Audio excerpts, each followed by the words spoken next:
మంచిదే. బట్ మీ పిల్లలు ఒక నర్సులు అవడానికి, డాక్టర్లు అవడానికి, మంచిగా చదువుకోవడానికి ఉండాలి. మరి తమ్ముడు వాళ్ళు విదేశాల్లో ఉంటారు. అందరు విమానాలు ఎక్కారా మీరు? వీళ్ళందరూ విమానాలు ఎక్కి వెళ్ళాలి, వాళ్ళు ఊరు వెళ్ళాలంటే. బస్సుల్లో, కారుల్లో వెళ్తా కుదరదు. మరి మీ పిల్లలు కూడా ఆ స్థితిలో ఉండాలి. మనం మొన్నసారి వచ్చినప్పుడు పిల్లలందరూ విమానం వస్తే ఎగిరారా? విమానం వెళ్తుంటే ఎగురుతారా మీరు?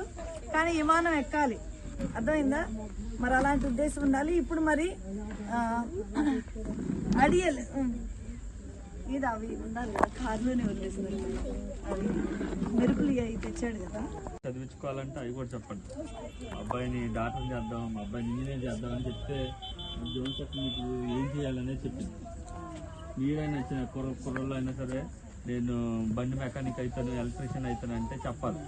జోన్సెట్ తీసుకెళ్ళి టెక్నీషియన్కి జాయిన్ చేస్తే అప్పుడు మీకు చక్కగా కరెంట్ రిపేర్ వస్తుందా? వచ్చా మీకు? వచ్చా? జాయిన్ చేస్తుంది జోన్సెట్ తీసుకెళ్ళి. ఓకేనా?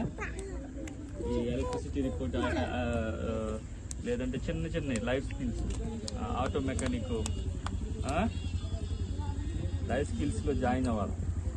చిన్న చిన్న పనులు, సిమెంట్ది, కన్స్ట్రక్షన్, ఫైర్ సేఫ్టీ, వాటిని చూసుకోండి. మరి అందరికి చాలా వందనాలు. మంచిగా ఉండండి. మరి అక్కడ తీసుకొచ్చి మీ బ్యాగులు గిఫ్ట్ మీకోసం అందరూ మరి తీసుకుని దేవుని చూసండి. బ్యాగులు ఇచ్చే ముందు మరి మన మధ్య మా చెల్లెలు కూతురు అన్షి పద్మ మరి లిటిల్ హోప్ ట్రస్ట్ గురించి 2 మాటలు చెప్తుంది. లిటిల్ హోప్ ట్రస్ట్ ఏం చేస్తుందండి?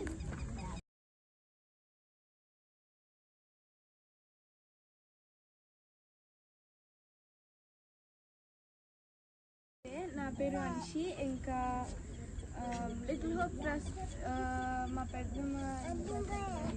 సో లైక్ మేము ఫుడ్ ఇస్తున్నాము. ఇంకా చెప్పారు కదా వరదలప్పుడు, ఇంకా కరోనాప్పుడు చాలా మందికి హెల్ప్ చేశారు పెద్దమ్మ. ఇంకా నైట్ టైం బైక్ వేసుకొని వెళ్ళి water cans, food, mango juice అని, చపాతీ అని, పికిల్స్ అని చాలా హెల్ప్ చేస్తున్నారు. Looking forward to give education to every child. ప్రతి చిన్నపిల్లలకి మేము చదువుని చేయడానికి ట్రై చేస్తున్నాము. పిల్లలందరినీ మీరు జాగ్రత్తగా చదివించుకొని మీరందరూ జాగ్రత్తగా హెల్తీగా ఆరోగ్యమైన హెల్తీగా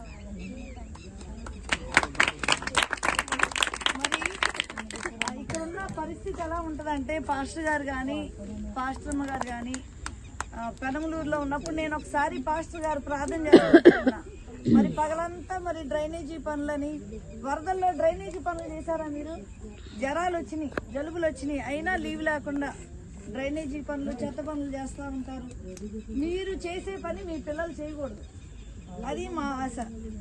ఒకసారి పాస్టర్ గారు ప్రార్థన చేస్తుంటే, అయ్యా ఈ చేతులు అపవిత్రమైనవి, మరి ఎన్ని చెత్త పట్టుకున్న చేతులతో బైబిల్ పట్టుకునే అర్హత లేదని కన్నీటితో ప్రార్థన చేశారు. నిజమే, మరి మీ జీవితాలు అలాంటివే. కానీ మీరు కనుక ఆ పని చేయకపోతే ఎంతమంది జబ్బులు వచ్చి చనిపోతారు కదా. అయ్యగారితో నేను ఒక మాట అన్నా, వరదలప్పుడు అస్సలు బాధ, అయినా డ్రైనేజీ పనులకు వెళ్తుంటే వెళ్ళొద్దయ్యా అంటే, మేము వెళ్ళపోతే ఊళ్ళో నీళ్లు, డ్రైనేజీ నీళ్ళు ఎక్కువయ్యి జబ్బులు ఎక్కువైపోతాయి అన్నారు. మీరు చేసే పని మీ తగ్గింపు.